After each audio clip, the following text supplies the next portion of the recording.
Jam-jam lama bermalas-malasan di kelas akhirnya berakhir. Saatnya pulang dan bersantai. Hah? Apakah preman itu mengancam seorang gadis? Mengganggu yang lemah? Pengecut sekali. Ups, dia melihatku. Sekarang mereka semua menatapku. Sebagai seorang ahli Muay Thai, aku pasti akan berlari secepat yang aku bisa dari bahaya. Itu bukan aku. Kakiku punya pikirannya sendiri. Lagi pula, aku tidak punya peluang melawan orang-orang besar dan menakutkan itu.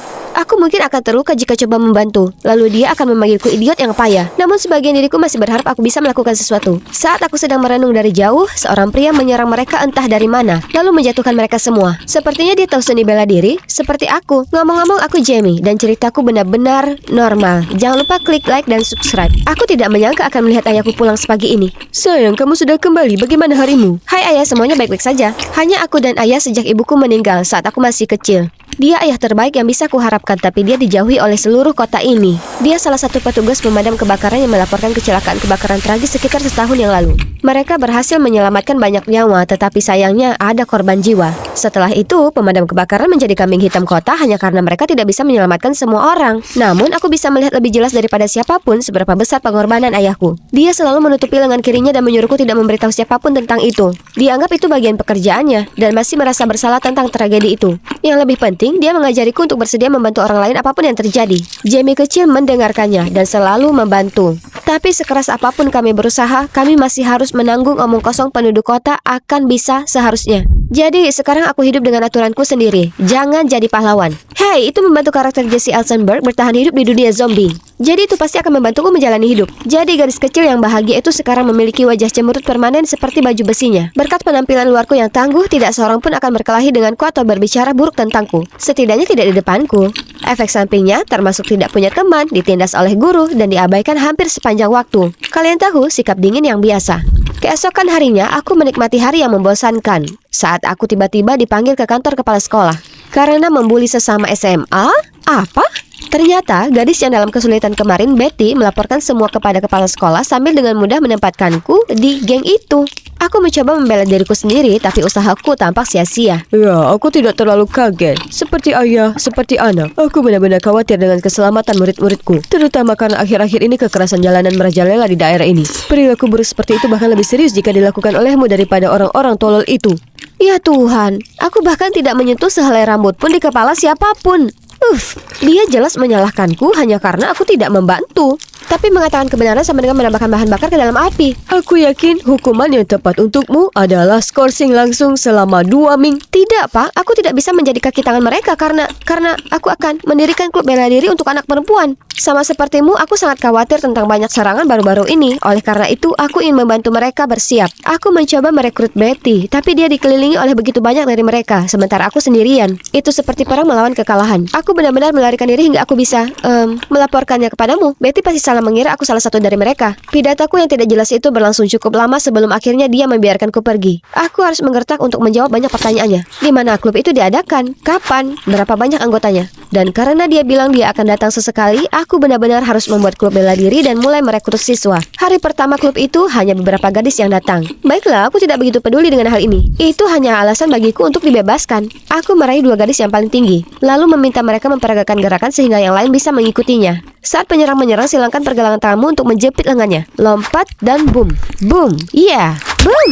Apa aku melakukannya dengan benar, Jamie? Iya. Itu dia. Jangan malas, oke? Kemudian aku kembali menggulir ponselku dan melihat bahwa Betty telah mengumumkan kejadian itu ke publik. Bahkan seseorang yang acuh tak acuh sepertiku bisa melihat betapa banyak simpati dan perhatian yang didapat Betty setelah itu. Pengaruh ceritanya melampaui internet ketika sekolah kami meluncurkan kampanye dilarang membuli dan memilihnya sebagai juru bicara. Namun mereka hanya dapat mengusulkan tindakan yang sudah ketinggalan zaman dan tidak efektif, seperti selalu berpergian dalam kelompok, membawa pisau saku atau semprotan merica, atau mengalah agar tidak mengalami cedera serius. Tidak ada yang benar-benar membantu, dan lebih banyak siswa jadi korban. Beberapa hari kemudian, tepat sebelum kelas bahasa Inggris, aku melihat cowok ganteng hari itu. Dia adalah Aaron dan pindahan dari sekolah lain di daerah itu. Kalau dipikir-pikir, dia cukup menarik perhatian yang membuat para gadis menjadi marah. Apa kamu punya pacar? Seperti apa tipemu? Seksi, keren, kutu buku. Aku tahu, baik dan manis? Ya. Oh, Pak Bernardi ada di sini. Seperti biasa, Pak Bernardi memulai pelajaran dengan kuis dadakan. Topik hari ini adalah Hamlet. Oke, aku tahu yang ini. Tentang apa drama itu, Teddy? Seorang pria bernama Hamlet. Bagus, nilai plus. Ada ide lain, Jamie? Drama itu berhasil di banyak level. Tentang konflik keluarga Pangeran Hamlet, politik mereka, bagaimana dia tidak bisa memutuskan tentang tugas, kode moral, dan... Berhenti. F, kamu terlalu banyak menafsirkannya. Ya, seharusnya aku sudah menduganya. Kamu payah. Apa katamu, Aaron Taylor? Aku bilang, aduh, payah. Wah, cowok ini tidak cuma ganteng saja. Saat kelas selesai, aku datang berterima kasih padanya dan bahkan mendapat sosial medianya. Dia cowok yang sangat tampan dengan suara malaikat yang membelaku. Kurasa aku mendapat, ya, kamu tahu. Mari kita lihat apa yang dikatakan sosial media tentang tipenya. Oh, Betty tampaknya semakin mendapat dukungan ya. Kurasa orang-orang lebih bersimpati pada bunga-bunga kecil yang lembut seperti dia. Wow, bagus. Aku tidak punya kesempatan saat itu. Tiba-tiba, aku mendengar keributan di luar, lalu mengintip keluar dan melihat ayahku berurusan dengan tetangga yang kasar. Astaga, aku tidak tahan lagi hidup seperti keset lokal. Kalau begitu, aku harus berubah dulu. Aku bisa seperti dia. Baiklah, mulai hari ini, panggil aku Jamie yang mungil. Aku akan mencari cara. Tapi hidupku pasti akan berbeda. Aaron, pacarmu akan datang. Aku pasti butuh penampilan baru yang sesuai dengan kepribadianku yang baru. Buku harian putri akan menjadi tutorial yang sempurna. Pertama, aku harus terlihat seperti seorang putri. Jadi aku mengganti sepatu kets, hoodie, dan kaos oblongku dengan sepatu hak tinggi, rok pendek, dan semua barang berwarna merah muda dan berkilauan. Tentu saja aksesori yang lucu adalah keharusan. Ting! Tapi bohong jika aku bilang gaya baru ini nyaman. Pagi ini rambutku yang panjang tersangkut di gantungan kunci di ranselku. Tidak mungkin untuk mengurainya, jadi aku harus memotong sebagian rambut. Kalian tahu apa yang mereka bilang? Rasa sakit adalah keindahan. Aku pergi ke sekolah dengan gaya baruku, dan saat aku menginjakkan kaki di gedung, orang-orang menatapku seperti aku alien. Lalu ejekan pun dimulai. Lihat siapa yang bicara. Terakhir kali aku melihat semua sepertimu, aku tersipu. Astaga, itu tidak seperti wanita. Jadi aku memutuskan mengubah nada bicaraku agar terdengar anggun dan bahkan belajar cara duduk, berdiri dan mengambil barang yang terjatuh dengan elegan. Salam Nyonya Allen, bisakah aku minta kentang tumbuk dan kacang-kacangan? Apa? Bicara lebih keras, nona muda.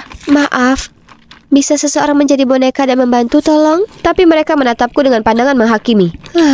Tetap tenang, seorang wanita tidak panik. Aku perlahan duduk dengan tenang, tapi seseorang telah mengambil nampanku. Aaron, dia sangat cepat. Menjadi gadis cantik yang tidak berdaya tentu menyenangkan. Jamie, kamu kelihatan beda.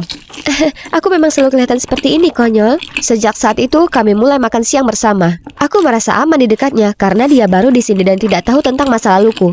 Kami perlahan menjadi dekat karena kami punya banyak kesamaan, seperti bela diri. Aku benar-benar ingin menunjukkan sisi culunku, tapi harus menahan diri. Tetap saja itu tidak berarti dia terbiasa dengan diriku yang sekarang. Seperti dia tidak akan mengerti bahwa aku mencoba makan dengan anggun. Kamu makannya lambat atau hanya pilih-pilih? Berikan padaku. Aku menyimpannya untuk terakhir. Dia juga sering membawakanku permen madu dan lemon. Manis. Tapi itu karena dia pikir suaraku yang pelan berasal dari sakit tenggorokan. Aaron, aku mencarimu kemana-mana. Ayo, aku mau menunjukkan sesuatu yang keren. Kita sedang mengerjakan sesuatu. Kenapa kamu selalu bersamanya? Biar ku beritahu. Ayahnya, kemarilah, kau harus melihat ini. Apa ini? Bunga. Ya, bunga. Bukankah cantik? Kau aneh, seperti dalam arti yang baik, tapi aneh. Apakah mencoba menyembunyikan rahasia yang menggemparkan seperti dirimu yang sebenarnya? Apa aku salah? Tak mungkin. Apalagi yang bisa aku lakukan selain menjadi diriku sendiri? Kau terlalu banyak menonton film. Untuk menjaga penampilanku yang cantik, aku seharusnya tidak datang ke klub bertarung terlalu sering. Karena kepala sekolah tidak lagi mengawasiku, aku tidak datang ke sana selama 2 minggu terakhir. Sementara itu, aku coba bicara dengan Aaron lebih sering. Dia sangat baik, agak terlalu baik. Seperti dia benar-benar senang membantu orang lain. Hari ini, meskipun kami seharusnya berjalan pulang bersama, Aaron membatalkannya pada menit terakhir karena... Maaf sekali, Betty butuh seseorang untuk mengantarnya pulang. Dan hari ini tidak ada teman-temannya yang bisa. Bagaimana kamu selalu bersemangat membantu orang? Entahlah, kurasa itu menyenangkan. Apa kamu tidak takut kebaikanmu akan dianggap remeh? Atau membuatmu mendapat masalah suatu hari nanti? Seperti, baiklah, lupakan saja, bersenang-senanglah. Aku akan menebusnya, sampai jumpa. Aku baik-baik saja dengan itu, hanya saja itu menyakitkan karena itu Betty. Sebenarnya Aaron tidak akan berpikir 2 kali untuk membantu orang yang sama sekali tidak dikenal, apalagi teman sekelas. Apakah aku sedikit istimewa di matanya? Aku ingin jujur padanya, tetapi aku takut itu hanya akan membuatnya tidak mempercayaiku dan meninggalkanku seperti orang lain. Neraka yang tidak pasti ini membuatku gila. Aku akan mengajaknya keluar untuk menyelesaikan masalah. Hanya pesan teks bodoh dari klub bela diri. Hapus. Dia bilang iya. Itu pertanda baik. Hari Minggu tiba dan setelah kami membeli tiket, kami melihat seorang gadis berjuang dengan lusinan kantong belanjaan. Oh, itu Puja dari sekolah. Aaron bergegas membantu membawa tas. Kami punya waktu sebelum film dimulai. Kami mengantarnya pulang dan tahu bahwa dia menjadi sukarelawan di dapur umum untuk para tunawisma. Terima kasih banyak. Kalian berdua ada di sini. Mau bergabung dengan kami? Kami selalu butuh bantuan di sini. Apa, tenaga kerja gratis? Tentu saja kami tidak minta masalah. maaf. Kita kan sudah beli tiket nonton, Aaron. Tapi kurasa belum terlambat untuk mengubah rencanamu. Aku harus segera menariknya ke samping. Aaron, bagaimana kalau mereka menahan kita di sini sampai larut malam? Kalau tidak, kita akan dimarahi. Dan kalau kita pergi, mereka akan punya hal lain untuk dikatakan. Entahlah, mungkin ini bukan ide yang bagus. Ayolah, rumit sekali. Katakan saja kau tak ingin membantu. Jangan konyol, ini kencan kita dan kita tidak boleh menyia-nyiakannya. Aku konyol? Oke, tapi setidaknya aku tidak egois dan sombong. Kau tidak mau memberi makan tunawisma? Aku tetap di sini dan membantu mereka. Kau boleh pergi. Hei, ada apa denganmu? Jangan berpikir kau lebih baik karena kau membantu semua orang yang kau lihat. Oh, jadi sekarang kita saling jujur? Baiklah, giliranku. Aku tidak mendengarkan apa yang dikatakan semua orang tentangmu dan tetap menjadi temanmu. Ternyata mereka benar, seperti ayah, seperti anak. Apa yang kau bicarakan? Kau tahu segalanya? Ya, aku tidak bodoh, itu belum semuanya. Sekarang akhirnya aku percaya ayahku meninggal dalam kebakaran itu karena kecerobohan ayahmu. Kemudian dia pergi dengan marah, meninggalkanku tercengang. Aku bisa melihat dia menyingsingkan dengan bajunya dan mulai bekerja dengan gembira. Sementara aku ditinggalkan di sini.